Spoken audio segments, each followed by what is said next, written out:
Bonjour à tous, ça fait 4 fois que je recommence cette introduction parce que je n'arrive pas à trouver un angle où la lumière est bonne. J'en ai enfin trouvé un, comme ça vous voyez ma merveilleuse piqûre de moustique sur la joue. Avec ce temps de canicule, c'est assez de circonstances. Voilà, donc aujourd'hui on se retrouve pour une vidéo qui est la première d'une série de deux en fait sur le tour de mon atelier, ma craft room tour, scrap room tour, appelez-le comme vous voulez. Voilà, je vous fais cette vidéo aujourd'hui parce que je vais bientôt déménager et je vais bientôt donc mettre mon atelier actuel en carton. Et avant ça, je voulais quand même vous faire un peu le tour pour vous montrer ce qu'il y a derrière la caméra quand je ne fais pas mes tutoriels. Voilà, donc il faut savoir que mon atelier là c'est dans un coin de mon salon et honnêtement ça me convient très bien. J'ai eu des pièces dédiées pendant plusieurs années et ça me convient aussi très bien d'être dans un coin du salon. Voilà, je dérange personne. Quand les enfants dorment, je les dérange pas puisque la partie nuit est là-bas de l'autre côté. Et ça m'évite aussi de trop entasser parce que sinon c'est vrai qu'on a tendance à vite entasser et ça devient vite... comment dire, j'imagine une pieuvre en fait qui prendrait absolument tout l'appartement. Voilà, donc cette première vidéo, elle sera consacrée autour de mon atelier, on va dire extérieur, c'est-à-dire que je vais vous montrer tout ce qu'il y a sur le bureau, sous le bureau aussi, parce que j'utilise vraiment tout l'espace disponible.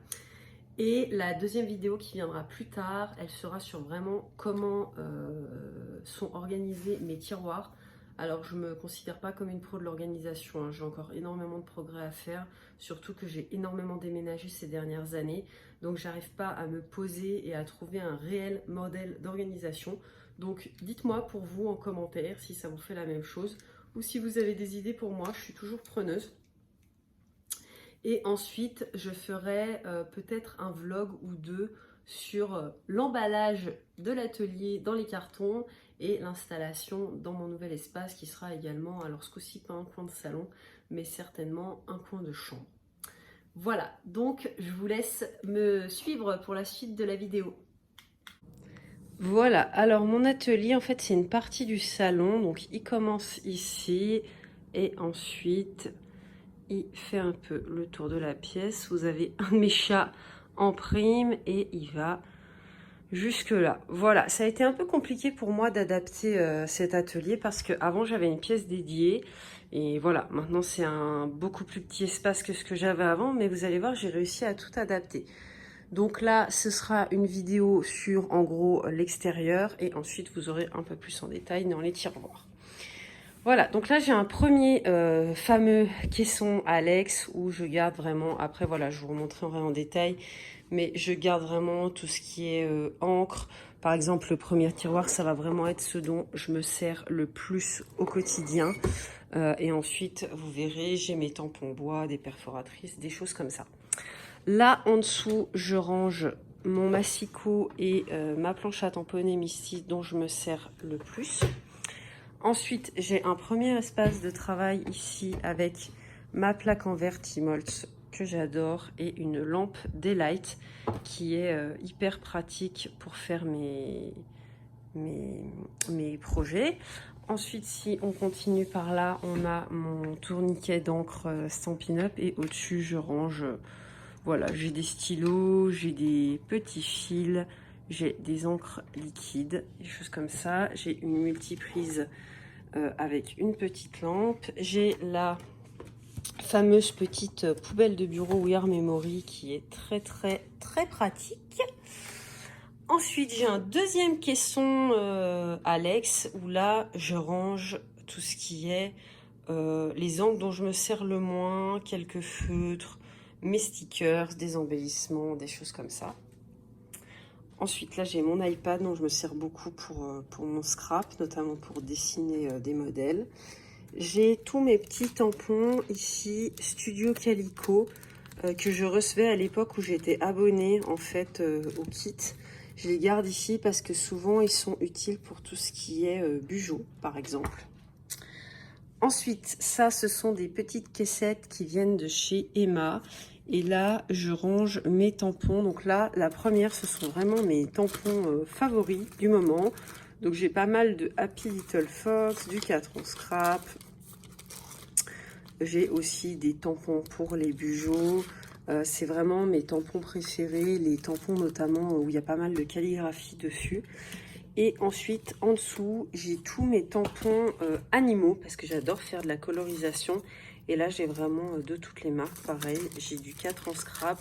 J'ai pas mal de Gerda Steiner Design qui fait des tampons que j'aime beaucoup. Et je trouve que ce système, voilà, il est pas mal. Ça me permet quand même d'avoir un semblant de tri dans mes tampons. Donc, je les garde voilà, sur mon bureau tout le temps. J'ai mon petit livre qui m'aide en fait pour me servir de ma Cricut. Avant j'avais une silhouette et maintenant j'ai réinvesti dans une Cricut et j'ai pris ce livre-ci qui est pas mal pour tout ce qui est utilisation lambda de la machine. Ensuite ici j'ai une petite étagère en bois. Donc là j'ai mon dernier DIY dont j'ai posté une photo sur mon Instagram que j'adore le rendu, c'est vraiment trop sympa. Ensuite là j'ai tous mes pochoirs, là j'ai tous mes caméléons, mes feutres Stampin' Up, ici j'ai tous mes pro marqueurs et en dessous je vais avoir encore des pro marqueurs et mon aquarelle, mes néocolores, les choses comme ça. Ma Binditol, vous l'avez reconnu. Tout ce qui me reste de tampons Stampin' Up, c'est vraiment ceux que je vais garder. Les autres, je les ai tous mis en vente. Ensuite, j'ai ma superbe Cricut Maker que j'adore, dont je me sers énormément, qui en plus fit parfaitement pour rentrer là. Donc c'est parfait. Avec tous ces petits outils, là c'est la... Oh pardon. C'est l'embout pour faire du foil. Et ici, ce sont les crayons Infusible Ink. Qui me servent pour faire des transferts sur tissu de dessins que je dessine moi-même. Ensuite, en dessous, j'ai des dies qui sont trop grands pour rentrer au-dessus, en fait. Des petits embellissements avec des pampis, des choses comme ça. Et là, ce sont des embellissements Stampin' Up. Donc ça, c'était pour Halloween. J'ai des petits cartons à pizza. Ça, c'était pour des étiquettes de Noël. Voilà, j'ai mis là parce que ça rentrait pile poil.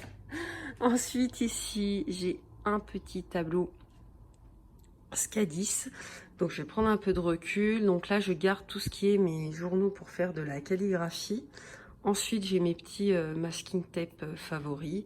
Et là j'ai tout ce qui est anneaux, vous savez, pour relier les albums avec de petites décos que j'aime bien. Ensuite ici j'ai ma machine à écrire, mon petit, vous savez, la fleur qui se... Je suis pas sûre d'y arriver à une main. Voilà, la fleur avec tous les petits embellissements de chez We Are Memory qui reste ici en permanence. Là, c'est l'album que j'alimente depuis la naissance de ma fille sous forme de Project Life. Et là, c'est encore pour m'entraîner à la calligraphie. Au-dessus, c'est toutes mes planches de marquage We Are Memory plus ma Crocodile. Ensuite, dans ce rangement-là, je garde toutes les collections de papier que j'ai achetées et dont je ne me suis pas encore servi. Donc voilà, typiquement, il n'y a pas longtemps, j'ai été à Scrapin. Voilà, j'ai pris une de Happy Little Fox qui est là. J'en ai également une de mes petits ciseaux. Donc il faut que je me serve de tout ça. Et ensuite, ce sont toutes mes feuilles. Donc là, c'était un meuble que j'avais construit moi-même il y a quelques années. Qui est encore bien, qui a survécu à beaucoup de déménagements, donc c'est parfait. Et ensuite, j'ai une petite desserte où je garde surtout mes machines de découpe, les dies dont je me sers le plus, toutes mes colles, mes blocs acryliques qui sont là-dedans. Et en dessous, il y a un peu du fouillis, mais ça, je vous montrerai lors de la revue des tiroirs, on va dire. Et ensuite, il y a une partie que je n'ai pas faite, c'est la partie sous le bureau. Donc, attendez, je vais m'asseoir. Donc là, nous avons tout ce qui est pour la Cricut. Donc, tous mes petits vinyles. Et derrière, vous voyez, j'ai également la petite Heat Press. Vous savez, celle qui est vraiment toute petite là pour faire mes transferts sur du tissu. Ensuite, ici, j'ai toutes mes perles échies parce que je fais aussi des bracelets. Voilà, donc je les garde là dans ce petit rangement. Par terre, c'est pas idéal, mais j'ai pas d'autre place. Et là, je vais avoir tous les... Comment on appelle ça? c'est un peu tous les tissus dont je me sers pour faire les couvertures de mes mini-albums, vous savez, que vous trouvez dans les magasins d'encadrement. Donc voilà, ils sont tous rangés là, dans cette corbeille. J'ai ma petite poubelle.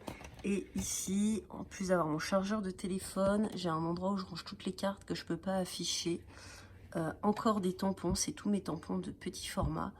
Et dans les tiroirs, il n'y a pas grand-chose, un peu du fouillis, donc je ne me sers pas beaucoup. Voilà. Et là, je garde mes tapis Cricut, mon stock de chute de papier blanc et mon petit set de table sur lequel je fais souvent mes photos. Voilà, je vous remonte une petite vue d'ensemble. Voilà. Donc c'est pas organisé exactement comme j'aimerais, mais étant donné la place que j'ai, on va dire que c'est bien suffisant. J'ai tout ce qu'il me faut à portée de main. Je suis désolée pour la lumière, c'est pas top, mais voilà ce que ça donne en général. Voilà, j'espère que cette petite vidéo vous aura plu et que je vous aurai pas trop ennuyé avec mes blabla. Je suis encore une fois désolée pour la luminosité. C'est vrai qu'en ce moment, à moins de tout fermer, mais je trouve que ça va quand même donner un effet étrange. La lumière, et il y a beaucoup de variations de lumière avec l'été. Donc voilà, on se retrouve bientôt du coup pour l'intérieur des tiroirs. Et en attendant, je vous fais plein de bisous.